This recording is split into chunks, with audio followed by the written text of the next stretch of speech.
اللہ کی اطاعت میں مر جانا اس زندگی سے بہتر ہے جو اللہ کی نافرمانی میں بسر ہو۔ میرے بندوں کو بتا دیجئے کہ میں غفور بھی ہوں، رحیم بھی ہوں۔ اللہ کی رحمت روٹھ جانے کی بڑی وجوہات میں سے ایک وجہ یہ بھی ہے کہ ہمیں ہر قانون کی پاسداری کی فکر ہے سوائے اللہ کے قانون کے، جنہیں یقین ہو مقدر لکھنے والے پر وہ انجام سے گھبرایا نہیں کرتے۔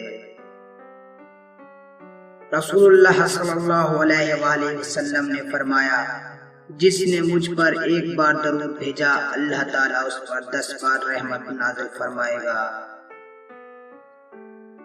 توبہ کا دروازہ کھلا ہوا ہے، اس سے بڑی خوشخبری اس دنیا میں کوئی نہیں۔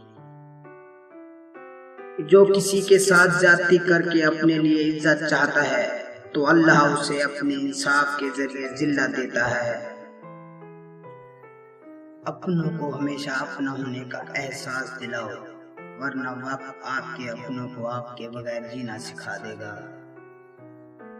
ایسے شوہر یا ساتھی بنو کہ کل اگر اپنی بیٹی کا نصیب مانگنا ہو تو شرم نہ آئے۔